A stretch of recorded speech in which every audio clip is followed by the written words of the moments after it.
right, welcome to the final episode. Welcome to the final episode of Notes for this last unit of Africa, Asia, and the Americas. Just a reminder, it's missing a few. You have to have 25 total. So count them up, make sure you have 25 notes on there. These will be due on Thursday when we take the test. We moved the test up to Thursday because, well, we're going to be finished. So let's not do it later. Anyway, to start this, let's go through a little review from early in history. Just a reminder, populating the Americas, that people lived in the Americas for about 20,000 years. I'm going to emulate my friend with his ascot, and I'm going to use my hands a lot today as I talk to you. But for about 20,000 years, we've been living in, people have been living in North America and South America, and they arrived, we think, across the land bridge from Asia. And the reason they came here is because, most likely, they were following the food. And plus, they heard there's a lot of good property for sale or on the cheap, so they came as well. Anyway, what we're going to worry about this unit, there are three particular civilizations of the Americas. First, the Mayans. Roughly around the year 300, a great civilization developed in what is now southern Mexico and much of Central America. The Mayans, again, southern Mexico, Central America, were one of the great civilizations from about 300, so towards the end of the Roman Empire, to about 900, roughly about the time feudalism was taking off in Europe, a little bit after the rule of Charlemagne. Again, here's a third view of the Mayan Empire. You can see the region down here. Today, if you want to go visit the Mayans, you can also get some sun in and some resort time. Anyway, the Mayan Empire, much of it was built around the jungles of the region, and therefore, after the Mayan civilization fell apart around the year 900, 1000. Many of these cities disappeared back in the rainforest. And these visuals you're seeing here are from explorers in the 1800s and the drawings they made from their time period. One of the greatest explorers of all was a guy named Diego. Here is Diego right here. You may know him, Dora's cousin. And over here you'll see Baby Jaguar with him as they explore one of the Mayan ruins. Now, the Mayans were a series of city-states, like the Greeks and like the Italians. We have these city-states here. Now, there was many city-states. Some were powerful in the 300, 400, 500. Some were powerful later on. Kind of like in professional sports, you have time periods where you have teams like the Giants winning Super Bowls and the Redskins winning Super Bowls. The one city we need to know for the SOLs and for this class is the city Chichen Itza, which is located way up here and which was one of the more powerful cities in the later Mayan period and even beyond the realms of the Mayans. Now, Chichen Itza is because it was in the later period, there's some great ruins there as well, but it's by far not the only city. And there are many cities over time that were much stronger in different time periods and better well known. Here is one of the Mayan kings. This is King Pakal, who was a ruler of Palenque for a period of time. This is King Pakal's death mask. He was buried in that. They found him, and when they deciphered the the language, this was the mask that they realized he was buried with. Anyway, some of the other Mayan cities, well, there is Chichen Itza. You can see Chichen Itza itself there. Some of the ruins you could go visit today.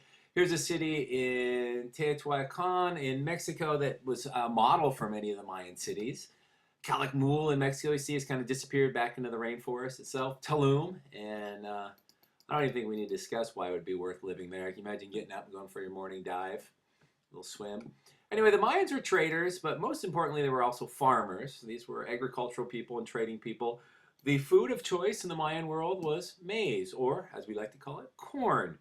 Now, corn was very important, and it was so important that some people believe the Mayan ritual, which obviously this wasn't all people, but some people, where they had the sloping foreheads and they deformed the head to have this look to it. Some people believed that they were trying to emulate an ear of corn. You can see it here, the big old ear of corn. Whether true or not, it makes for a good story. Now, the Mayans, like the Aztecs and like the Incas, who we're going to talk about today, were polytheistic. Part of their religion involved ritual bloodletting. You see here a king with doing a little tongue piercing. Here is also tongue piercing where he's pulling a rope of thorns through his tongue as well. We'll talk a little bit about that in class, but they believed that the blood of a king was important to the gods.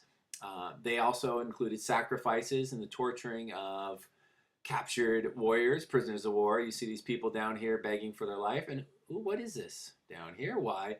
Could it be? Yes, the blood of their fingernails that have been pulled out. Anyway, the Mayans were polytheistic. They had many gods, many important roles in life. Oftentimes, these gods were worshipped in their pyramids. Pyramids were used for social, political, religious reasons, probably most likely. A few of the pyramids have people buried in them. Here's one in Tikal, another pyramid, yet another pyramid. Here's another pyramid. Point is, Mayans were great pyramid builders. In addition to pyramids, in addition to their religion, Mayans also developed a writing system that was rather impressive. Glyphs. Now, there's not much left of the writing system because when the Spanish arrived several hundred years later, what was left of the writing system was destroyed. Here's a man carving some glyphs into some rock. The Mayans also, besides writing, were masters of science, astronomy, math, calendar. I'm trying to use my hands again. They had two calendars, a 365-day calendar and a 260-day calendar that interlocked and moved. And that calendar is going to end in December of this year. Hopefully we'll survive this. Here's a astronomical station, a observatory, and they called Caracol, a Caracol Tower, a snail, so to speak. But anyway, their calendar, as you know, is ending this year. You can see this. So if you're John Cusack or really rich, you're probably in good shape. The rest of us, we're kind of like this guy in big trouble. We'll know more about the calendar in a few months, but I like this cartoon. Not that we're freaked out. Mayans had many other aspects, including things like the ball game, which show you a picture there. Here's a stadium, much like FedEx Field or Verizon. You had two hoops here, and you would play to put the ball through the hoop without using your hands. They had many other things that would make the Mayans special, but not much that we're going to get into. Now, the interesting thing about the Mayans is this was a great civilization for hundreds of years, but after about the year 900, it started to fall. It started to disappear, and over the course of the next couple hundred years, it went from a great civilization to just small cities with very few people. And when the Spanish arrived, most of these cities were abandoned or gone. And there was this question of why. Was it famine? Was it warfare? Was it overpopulation? Were there some disasters? We really don't know exactly why. There's lots of speculation and guesses, but the downfall of the Mayans came long before the Spanish. And unfortunately, when the Spanish came, what was left of the Mayan civilization in terms of writing, most of that was destroyed. Today, we keep learning more and more from the discoveries of the pyramids and the tombs and whatnot. But the Mayans, for the last 1,000 years, have not been the civilization they were for the 600-700 before that. So let's move on to the Aztecs, a civilization of central Mexico. Think of Mexico and the Aztecs, part of the great legend of an eagle and a cactus and a snake in the eagle's mouth. Now, the Aztecs, unlike the Mayans, were an empire. They built an empire state similar to the Mongols, and they controlled you through military rule and tribute. You provided goods, you provided money, and if you didn't, they came after you. Now, the Aztecs had one great city known as Tenochtitlan, which is modern-day Mexico City. It was built on a lake. There is Tenochtitlan there, built on a lake. You can see it here, an early version of it. It's several small islands that, together with a couple causeways to land, had water pumped into it, flowing into it. The city itself had a couple 100,000 people. Pyramids in the city itself, agricultural society. They had floating islands built around the city itself that were made of reeds with dirt put on them, and the soil and the water allowed for great growing seasons. The crop of choice, again, just like the Mayans, maize. And here she is blowing on the corn. You see her blowing there. Like the Mayans, great pyramid builders. Here's a great pyramid in the center of Tenochtitlan. Now, they use these pyramids for similar reasons, one of which was for religious rituals and whatnot. And one of the great religious elements of the Aztecs was the fact they were polytheistic like the Mayans, and they believed in sacrifice as well, sacrifice to the sun god. And boy, if you had a god that looked like that, you'd probably sacrifice to him too. Now, the sacrifice to the sun god demanded blood, lots and lots of blood, and in the form of the Aztecs, human hearts. So you see, here's a human heart being taken out to appease the sun god. That looks a little sanitary, probably looked a little bit more like this. That's a lot more blood. They would just cut along the chest cavity there, reach in, pop out, pull out the heart, and hopefully the sun gods would be appeased and life would go on in great shape. Here's the remainders of a great temple. You can see the vicious aspect, the warlike aspect of it. Now, the Aztecs didn't kill just for fun. This was about religion, and this was about appeasing the gods. And so here, show you one more shot of that. Offering up bloodletting to the gods. Here's some bloodletting similar to the Mayans.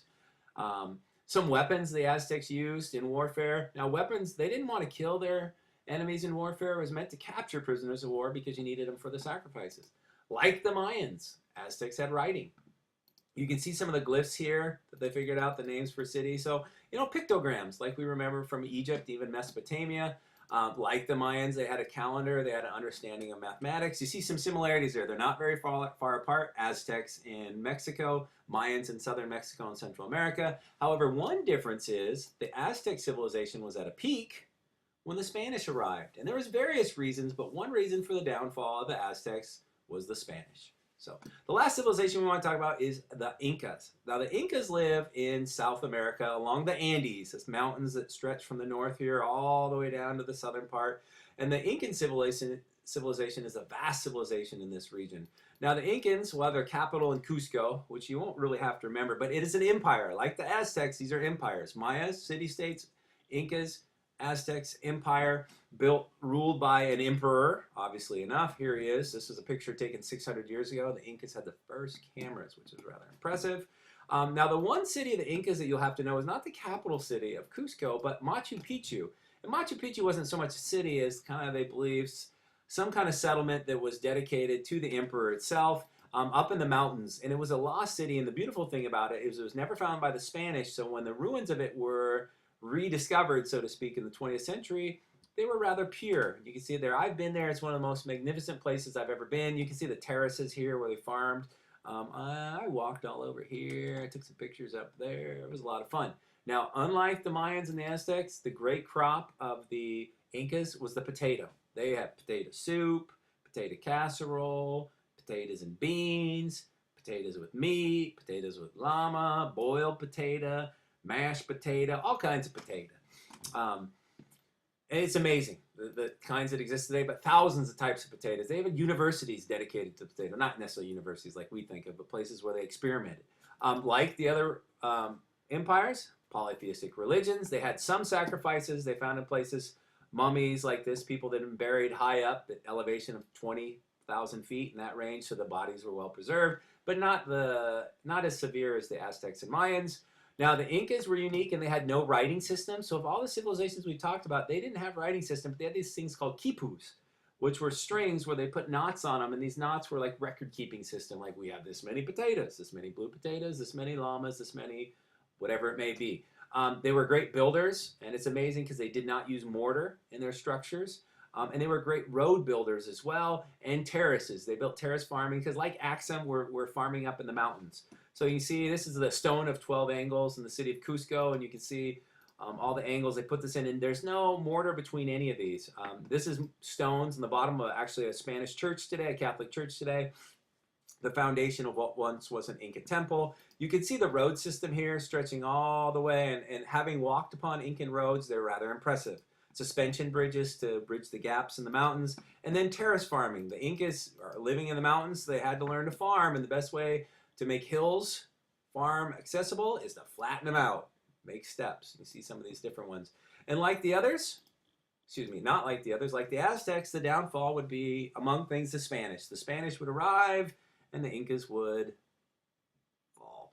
Anyway, that is the Americas. Not a lot to know. You need to be able to associate the different regions with religion, politics, economy, how they're similar, how they're different, each one of these three, and to understand, like, what are the main cities, be able to recognize Machu Picchu in a picture, be able to recognize the element of Tenochtitlan, be aware that you only have a few months left before that Mayan calendar comes up, and you know what? These are the last notes of the year. We are finished.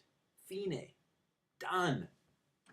Terminado. It's it. We are done, and now we are on to review, so enjoy. Turn these in on Thursday, the day of the test, and we will talk later.